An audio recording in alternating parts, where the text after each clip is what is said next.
for today's video mga master nga pala guys ay magluluto nga pala tayo ng tinola. Ito yung mga ingredients natin: sayote, ang malunggay, yung don't forget yung manok, saka ito nga yung langis natin 1/4 lang pero di natin inubusin. Ayun guys mga master, ayun nga at nilabasan natin yung kawali natin at ipapalagay na natin doon sa ating kalandoy oil. Kaya papainitin na natin bago ilagay yung langis. Ayun nga mga master. Shoutout nga mga master sa mga patuloy na suportahin guys, at lalagay na natin yung langis na binili natin kay pare. Shoutout nga pala pare. Ayun guys, konti lang at baka magpururo tayo mga master. Ayun guys, at habang pinapainit natin, lalagay na natin yung sibuyas, saka yung luya, saka yung kunting bawang mga master. Baka may mag-react na naman dyan. Ayun guys, halo-haloin na muna natin para lumabas yung katas ng mga ingredients na nilagay natin dito. Preto-pretohin na muna natin. Mas masarap kasi ito, medyo tutong-tutong yung mga oh my god, pampalasa mga master. Ayun guys, lalagay na natin yung manok na gagawin nating tinola. Bali, pinutol-putol ko nga ito mga master. In-style kong pambangot para mas marami, para maging maraming tingnan. Ayun guys. Parang pambangot ang klase ay guys mga master. By the way, shoutout nga pala sa mga silent viewers natin dyan na patuloy sa support, sa mga solid supporters natin. By the way, ako nga pala si Eugene Abad TV, at kung bago pa lang kayo sa aking YouTube channel, i-subscribe nyo na at pindutin nyo rin yung aking bell button para updated kayo sa mga video natin paparating. Ayun guys, balitakpan nga pala natin ulit. At so ilalagay na natin yung sayote mga master.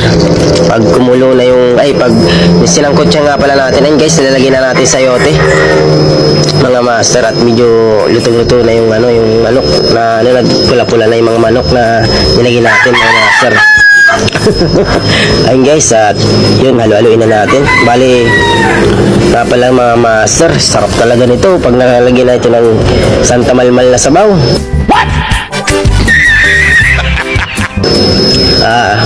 Galing buru-buru.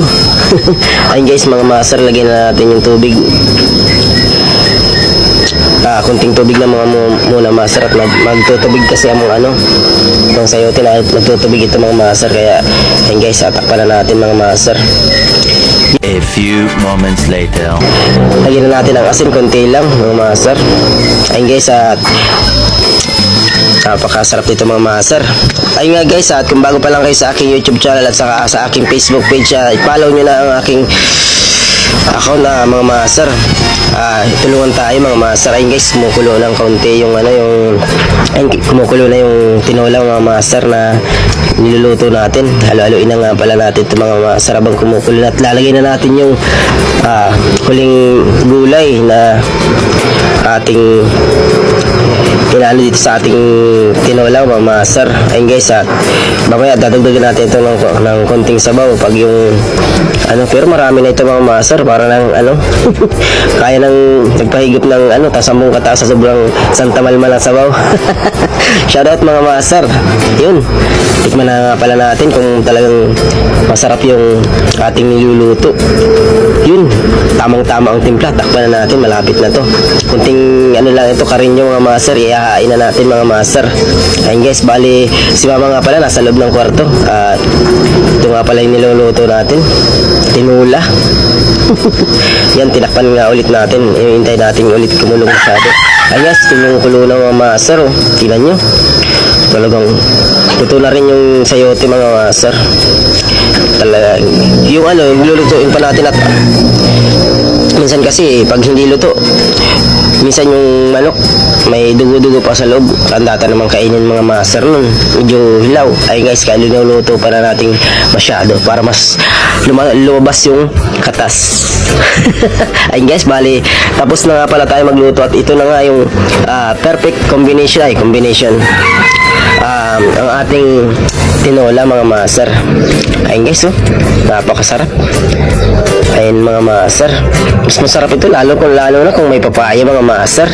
Ayun guys, wow, shoutout nga pala mga master sa mga silent viewers at sa panonood ng aking vlog.